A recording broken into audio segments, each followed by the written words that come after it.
फौरी तौर पे कुछ सुझाई ना दे तो बहिष्कार का नारा लगा दो। मगर मैंने अपनी जिंदगी में बहुत से बाइकॉट देखे हैं, पर किसी बाइकॉट से कुछ हल होते नहीं देखा। जैसे 1965 के युद्ध के बाद पाकिस्तान से और कुछ ना बन पड़ा तो भारतीय फिल्मों की नुमाइश ही रोक दी, और तो और भारत में रेडियो पाकिस्तान और पाकिस्तान में आकाशवाणी सुनना भी गद्दारी करार पाया। फिर कई 3 जंगों और 32 वर्ष बाद 2007 में अकल आई कि पाकिस्तानी सिनेमा इंडस्ट्री को अगर जिंदा करना है तो लोगों को सिनेमा तक लाने के लिए भारतीय फिल्मों का सहारा तो लेना पड़ेगा। चुनाचे अगले 12 वर्ष तक सब ठीक रहा, पर पिछले साल फरवरी में बालाकोट हो गया और सबसे पहला नजला भारतीय फिल्मों और गानों पे पड़ा। आपसी व्यापार बंद हुआ और जोश में प्याज, टमाटर, आलू के साथ साथ दवाओं के रॉ मटेरियल का भी बाइकआउट हो गया। फिर 1 वर्ष बाद किसी लाल बुझक्कड़ को ख्याल आया कि सस्ती दवाओं का तो फायदा भारत की बजाय पाकिस्तानी मरीजों को होता है, परंतु चंद महीने पहले ही जान बचाने वाली दवाओं का रॉ मटेरियल भारत से खरीदने की इजाजत मिल गई।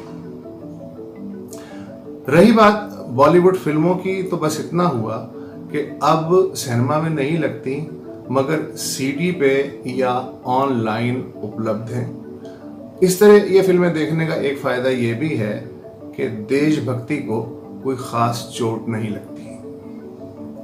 एक और समस्या भी हमारे यहाँ है, जब भी इसराइल फलस्तीनियों के खिलाफ कोई बड़ी कार्रवाई करता है तो हमारे यहाँ फौरन किसी ना किसी के पेट में मरोड़ उठता है, बाइकॉट, यहूदियों की बनाई हुई तमाम चीजों का बाइकॉट।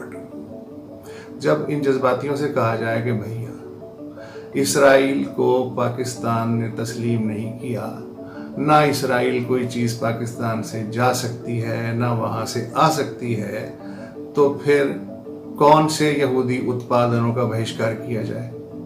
वो कहते हैं जिन जिन बैंकों और कंपनियों में यहूदी पैसा लगा हुआ है उन सब का बाइकॉट।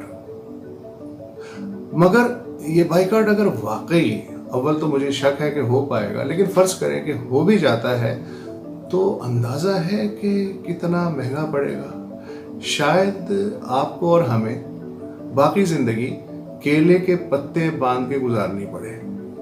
चुनाचे उसके बाद यहूदियों का बाइकॉट एक बार फिर धुंध में गुम हो जाता है।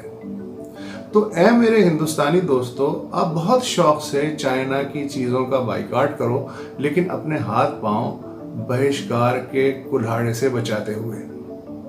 अगर आपके बाइकॉट से एक न एक दिन चीन के साथ सीमा पे चल रहे विवाद ठीक हो जाते हैं तो जाहिर है इससे अच्छी क्या बात हो सकती है। लेकिन इस दौरान कुम्हार पे बस ना चले तो खुदा के लिए टिकटॉक के कान मत ऐंठते रहना। हमारे यहाँ एक मिसाल है कि मुर्दे का मुंडन करने से लाश हल्की नहीं हो जाती।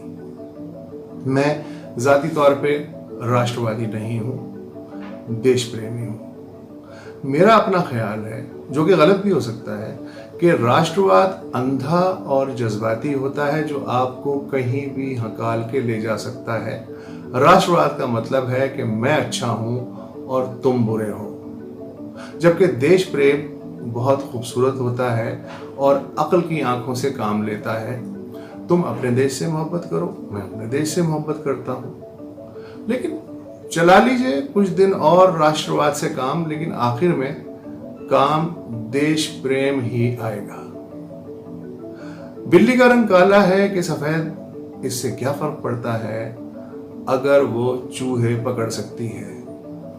ये कहावत है चीन के महान नेता देंग ज़ाओबैंग की। आप चाहें तो इन दिनों इस कहावत का भी बहिष्कार कर सकते हैं।